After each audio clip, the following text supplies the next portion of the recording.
Peters was born on 18 July in 1880 in a military family, and she was born in France as the eldest daughter of Joseph Peters and Marie Roland.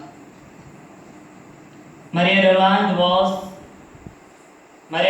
joined a military family, and soon he became an army officer. Joseph was a person deeply rooted in religious activity. Therefore, he was highly honored and respected by his superior officers and the fellow workers. During the Algerian War, which was held in the year 1830, after the 9 years of service, he was captured and put in prison. Marie Roland was from the traditional and pious family. She was also from the northern part of France. She also hailed from the military background. Both of them got married in the year 1879. After that, the military family moved from one place to the other. Then the grandfather died, for whom Elizabeth grieved a lot. And later, when she was only 7 years old, her father passed away. In this way, her mother took care of her formation and forming her character. The second, Elizabeth's formation. Elizabeth had a quick temperament and had knowledge about many things in general. Her mother, in her letter, mentioned her as a little devil. To that extent, she was misbehaving in her character. Since she was brought up from the military background, she had inherited the hot temper. Her mother was the only person who could teach her the way to conquer and form a good character. On her spiritual part, Canon Angelus played a vital role in bringing up, in forming her personality. It was because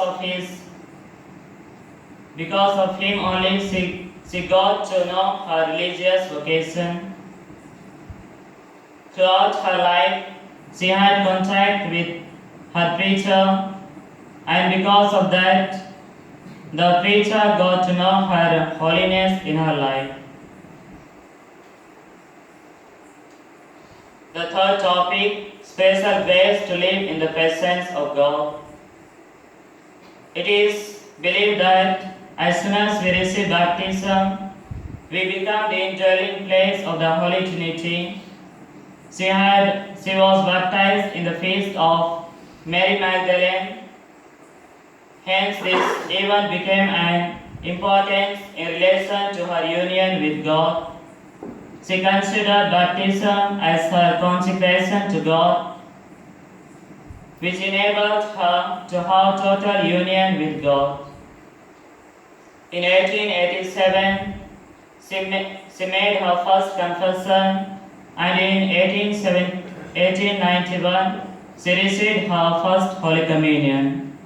On the eve of her first Holy Communion, she went to visit the sisters of the convent. There the sisters told about the meaning of her name, Elizabeth, which means the house of God. This event helped her to understand, to some extent, the presence of God in her life, and she was encouraged to increase her faith in Christ Jesus. When she received her first Holy Communion, it was the power of Holy Communion to control her quick temperament, and it made her to become a gentle person. The fourth topic, her spiritual life before entering into Carmel. Each one is formed by God according to his own nature in a different manner. When we look at Elizabeth's life, we are forced to believe that surely God helped her to form her character despite of her internal disposition. By reading spiritual guidance and personal devotions were the ways and means to attain her perfection of her heart. At the age of 19, she was seriously thinking about her vocation, and so she attended a retreat for 1 month, which marked the long-lasting effect of spiritual in Elizabeth's life. During this, she received many graces, especially the grace of continuous prayer and apostolic zeal.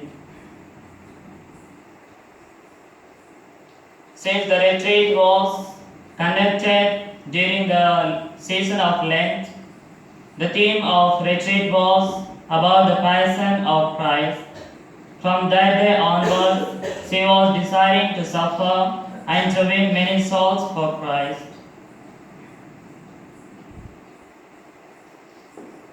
The fifth topic, the call to Carmel. The decision to become nun was seen from the Elizabeth's childhood itself. When her father passed away, they moved to the other side of the town, closer to the Carmelite convent at Discalced. From the window, Elizabeth could see the Carmelite convent and the beautiful garden, as well as she used to visit the sisters of the convent. At the age of 14, she made her private vow of virginity and decided to become a nun. At first, she wanted to join the Trappists, but later her mind changed, and at the age of 19, she was forbidden to enter Carmel by her own mother and was asked to wait until she was 21 years old. During those times, there were many marriage proposals came in order to distract her from entering into Carmel, but she was firm enough in her vocation.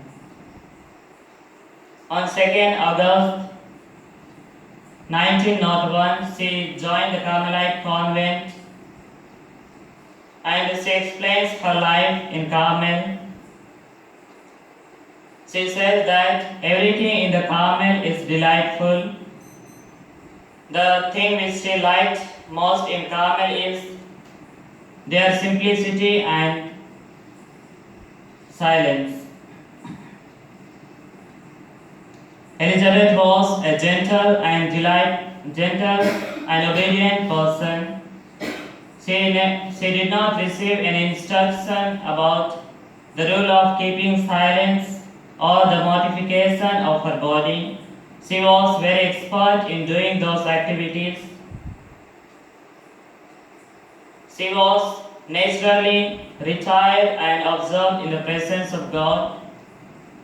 You might have read that whenever she entered in the chapel, she was immediately observed in the presence of God.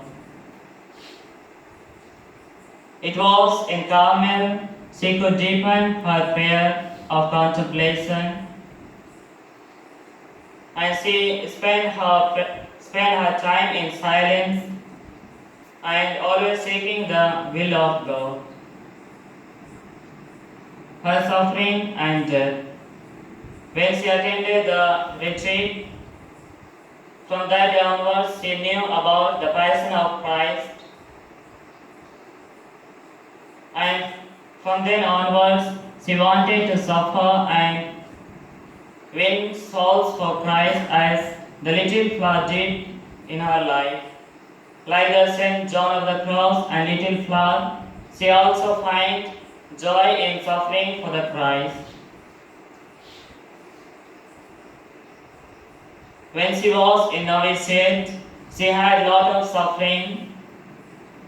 At the beginning of the year, she was enjoying her prayer life, but as the time passed, she lost her interest in prayer and was undergoing the spiritual darkness. She was regularly afflicted by scrupulous. It was because of her desire to do everything in perfection. She wanted to become like the other saints, like St. John of the Cross, finding her happiness in suffering.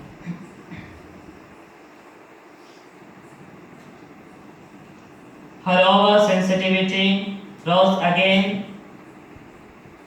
as she desired to be a perfect Carmelite. The more she desired to be a perfect, her suffering was going on increasing in her life. Her faith purified, since she was struggling and bearing all the sufferings, she was able to purify her faith, and the more she accepted sufferings in her life with humility, and it was seen her mental struggle during the novitiate.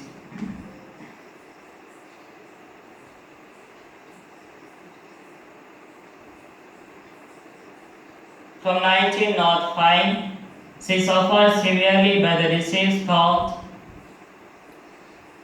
Addison's disease and was transferred to the infirmary in the hospital, and finally she died in 1906.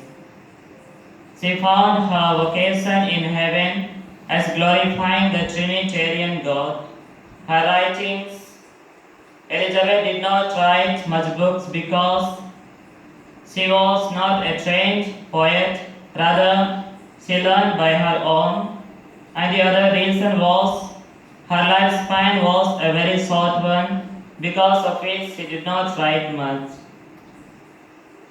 When she died, after her death, they collected her writings, and those writings were considered as the gratitude and love for others, and also those letters were helping others to live a good life.